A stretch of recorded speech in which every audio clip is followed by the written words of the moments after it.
Hello guys, welcome to my YouTube channel I S P से अतुल्य। आज हम बौद्ध धर्म का थर्ड लेक्चर कवर करेंगे, जिसमें हम बौद्ध धर्म से जुड़े चिन्हों के बारे में देखेंगे। अगर आपने आगे के दो लेक्चर नहीं देखे हैं तो पहले उसको कवर करिए, फिर इस वीडियो को देखिएगा, नहीं तो आपको चीज़ समझ में नहीं आएंगी। ठीक है। तो जो उनके गर्भ में आने का साइन माना जाता है वो है हाथी का, और जन्म का जो साइन माना जाता है वो है कमल का। और गृह जो ताकती हैं जिसे महाविश्वकर्म बोलते हैं, उसका क्या है, घोड़ा है। ठीक है। महा महाविश्व निष्क्रमण। ठीक है। अच्छा, युवावस्था क्या है, सांड मानते हैं उसको। ज्ञान प्राप्ति पीपल यानी कि बौद्ध वृक्ष मानते हैं। प्रथम उपदेश को चक्र मानते हैं, यानी कि धर्म चक्र परिवर्तन से बोलते हैं।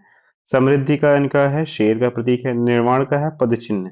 और मृत्यु यानी कि स्तूप या महापरिनिर्वाण का ये है। ठीक है। अच्छा, महात्मा बुद्ध का जन्म ज्ञान ज्ञान प्राप्ति तथा मृत्यु वैशाख अप्रैल, यानी वैशाख को बोलते हैं, अप्रैल महीना होता है, महीने के पूर्णिमा के दिन हुई थी। ठीक है। वैशाख पूर्णिमा को बुद्ध पूर्णिमा भी कहते हैं। वैशाख पूर्णिमा को क्या कहते हैं, बुद्ध पूर्णिमा भी कहते हैं। अच्छा, बौद्ध तथा जैन धर्म में समानता क्या थी उसके बारे में हम देखते हैं।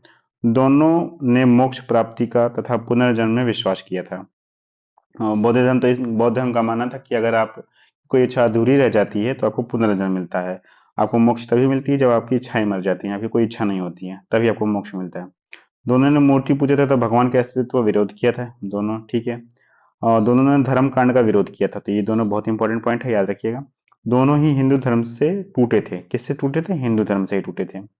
अच्छा, बौद्ध तथा जैन धर्म में अंतर क्या क्या था ये देख लेते हैं हम। जैन धर्म में पुनर्जन्म का कारण आत्मा को बताया जाता था, जबकि बौद्ध धर्म में इच्छा को बताया जाता था, जैसा आपको बताया मैंने ऊपर ही। जैन धर्म ने मोक्ष प्राप्ति के लिए सलेखला विधि तथा तथा अपनाया, जबकि बौद्ध धर्म ने अष्टांगिक मार्ग अपनाया था। ठीक है। किसने, जैन धर्म ने सलेखला विधि, जिसमें बिना कुछ खाए पिए काफी लंबे समय तक अपने जीवन को त्यागने की विधि होती है। बिना कुछ खाए पिए अपने जीवन को त्यागते हैं, उसे सलेखला कहते हैं। और अष्टांगिक मार्ग में कौन था, बौद्ध धर्म का था। ठीक है। जैन धर्म में ज्ञान प्राप्ति को कैवल्य कहा जाता था, जबकि बौद्ध धर्म में उसे मोक्ष कहा जाता था। बौद्ध धर्म ने आगे बढ़ने के कारण क्या क्या थे उसको देखते हैं हम।